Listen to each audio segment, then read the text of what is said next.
I don't believe what I just saw, guys. I am astonished right now. Oh. So I just got back from seeing Terminator Dark Fate. Oh. I don't honestly know if I like or hate this movie more.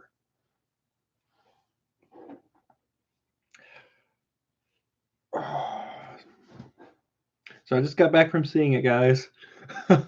Somehow this is supposed to be the best Terminator since Terminator 2 Judgment Day.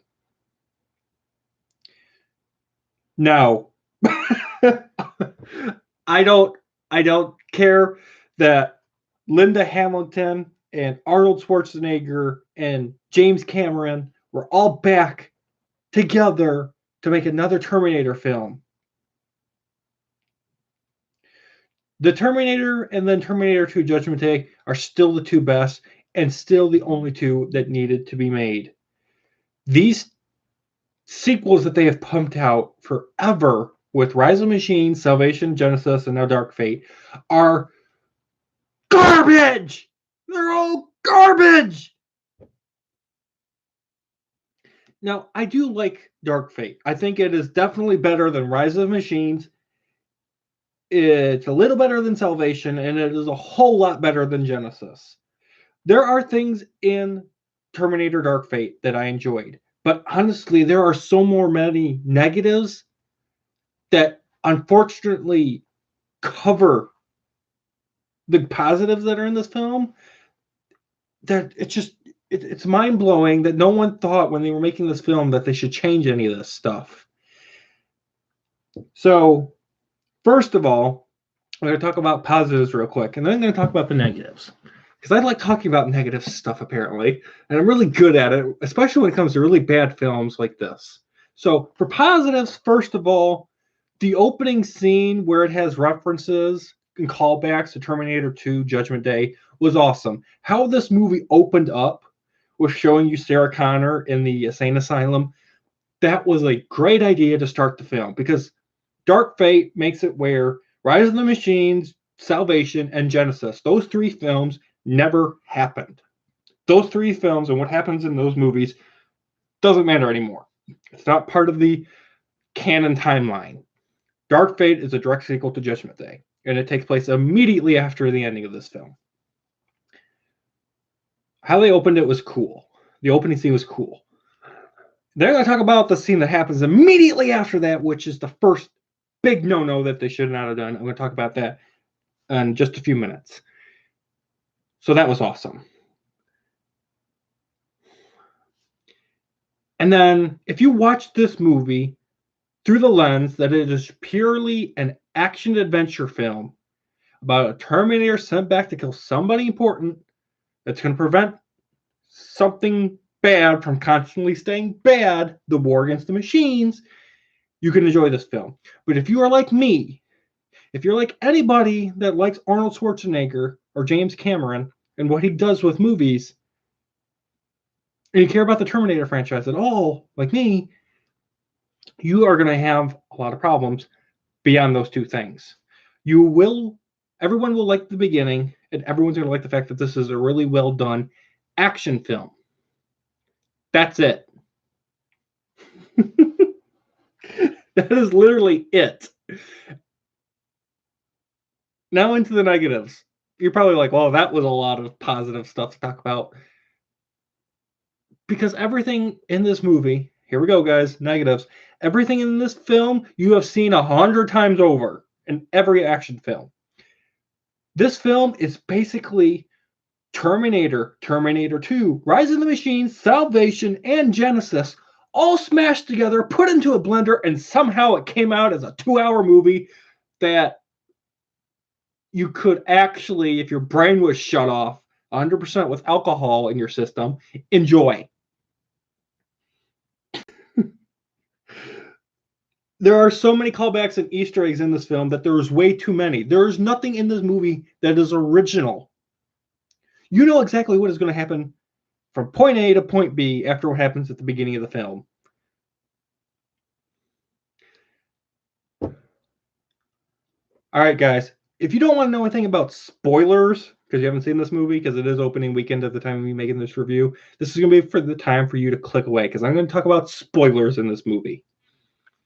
I'm sorry, in this review, in this movie, in this review. So you got 5 seconds. I'm going to talk about spoilers. I'm going to talk about the very second scene that happens in this film that pissed me off the most. And when someone told me it was going to happen, I really didn't believe them because I didn't think that they would do that to the Terminator franchise. You guys are still here for the spoilers? Here we go. They killed John Connor. The leader of the resistance, Sarah Connor's son, the person that is supposed to lead the resistance and wipe out Skynet, gets killed off within the first 5 minutes of the film. It's the first major shocking thing that happens. It's the first thing that happens in the film. It's John Connor gets killed by a Terminator. Because apparently, in the ending of Terminator 2 Judgment Day, there were multiple Terminators that were sent to kill John Connor. Even though Judgment Day had been stopped, and even though Skynet no longer existed because of what happens in Judgment Day, the film, they killed John Connor off. And I was like, okay, that is a bold move. I don't like it, but it might go into some interesting directions and allow for something fun and more exciting to happen now that they don't have to be limited to John Connor always having to stay alive to become the leader of the resistance, right? No. It's like they had to kill John Connor off so they could make this film and somehow tie it in. Diana, this young woman character, ends up becoming both Sarah Connor and John Connor in one person. She is not only a woman, but now she is the leader of the resistance. And so she's like double terminated target now. It's irritating. Linda Hamilton, I'm sorry if I'm butchering that name. She really doesn't do all that much. I mean, she's a badass chick with a machine gun, and she's pissed at Arnold Schwarzenegger's T-800 for killing John Connor. Arnold Schwarzenegger isn't even really in this movie. This movie is about 2 hours long. I'd say he's in it for about maybe 15 to 20 minutes. He is basically a third wheel in this film. If you are expecting to go into this film and think that, oh, Arnold Schwarzenegger's back, Terminator's back, guys, you're going to be disappointed. He has a lot more screen time, though, than he did in Terminator Salvation. But compared to everything else in the Terminator franchise, this is horrendous. This is second to the bottom of the barrel as far as Arnold Schwarzenegger being in Terminator.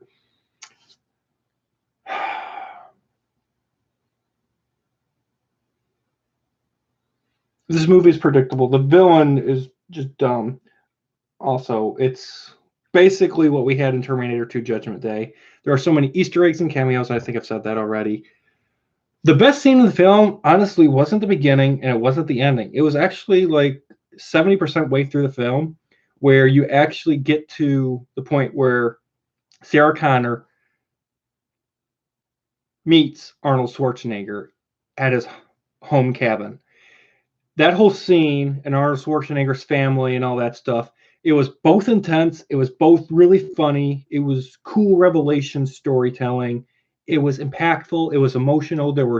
That scene is where some jokes are made. It was the best part of the film. They crammed so much into that cabin scene. And when you go to see the film, if you actually get the chance to see it, you're going to know what I'm talking about. That scene was amazing. They did a lot with it. Awesome jokes, references, Easter eggs, family, emotion. I liked that scene. It was the best part of the film. How they end up killing the final Terminator at the end of the film also was very dumb, and I saw it coming. It was basically a ripoff from Terminator 3 Rise of the Machines.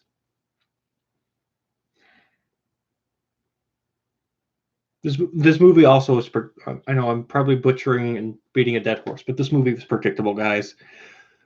There's nothing that I enjoyed about it. Yes, it was a good action movie that kept me awake, but I was waiting for something new and exciting.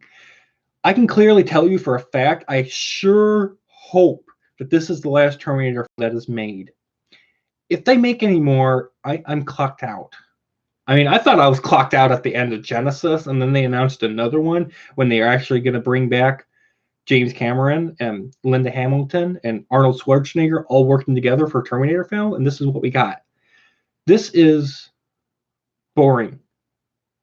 It's boring as a Terminator movie goes. It is exciting as an action film, if you guys can understand the difference. That is why, personally, I'm split, because I enjoyed the action set pieces. And the story was okay, I guess. But it's like we've seen the story 100 times before with all the past Terminator films. It's nothing new. The series has run out of originality. There's nothing interesting and new. And I think they need to stop with Dark Fate. This needs to be the last film that they do. They do end up leaving this film at the end kind of open-ended if they want to do more. And that's fine. Leave it open-ended. I mean, it's a time travel film series. Leave it open-ended because it just allows for people to make theory videos and stuff and speculation of what could be coming next, and even if it never does. This film is feminism 100%.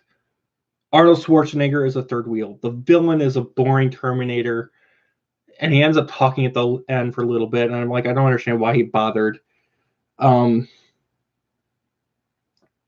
But the fact that they made Diana, I think is her name, the John Connor and Sarah Connor smashed into one character thing, protecting her and whatnot was just irritating. I didn't like it.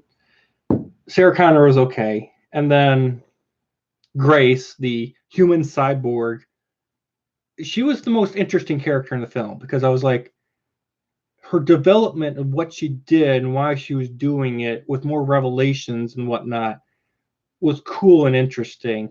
But it was also, like I said, something I've seen 100 times before when it comes to time travel or Terminator film. I can't say without a doubt that this was amazing. I can't say that this is the best Terminator since Terminator 2. The Terminator and Terminator 2 Judgment Day, still with Dark Fate being released, those two films, the first two films, are still amazing. And I'm officially burnt out and bored of Terminator now that I've seen Dark Fate. If they make another one for whatever reason, I will see it, but I'm gonna have to have me some serious alcohol while I'm watching it, and I probably will not see it in theaters. This is probably going to be the last Terminator film that I see at theater because I've seen Salvation at theaters, I've seen Genesis in the theater, and I've seen now Dark Fate in the theater. And okay, I will wait and rent it or watch it on a streaming service. I am not spending an admission ticket to see another Terminator film. They've killed the franchise. They've dug it into a ground so deep they can't pull themselves out of. I was really excited, guys. I know I feel like I'm beating a dead horse and I'm rambling and ranting. I wanted this film to be good. It started off good. They killed John Connor. Then they just started twisting things around and pulling things from other films and putting it together and calling it a script in a film. And I'm disappointed. I'd like to know what you guys thought of the film if you have seen it. If you're not planning on seeing it, let me know. I really want to know your guys' feedback in the comments section.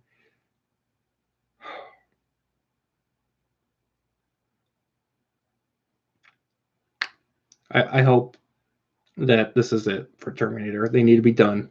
I'm more excited for Avatar 2 now. And now I'm also scared. So thank you guys so much for watching. You guys all have an amazing day. Make sure you guys subscribe and hit that bell notification button if you haven't. And I will see you guys in the next video. Bye, guys.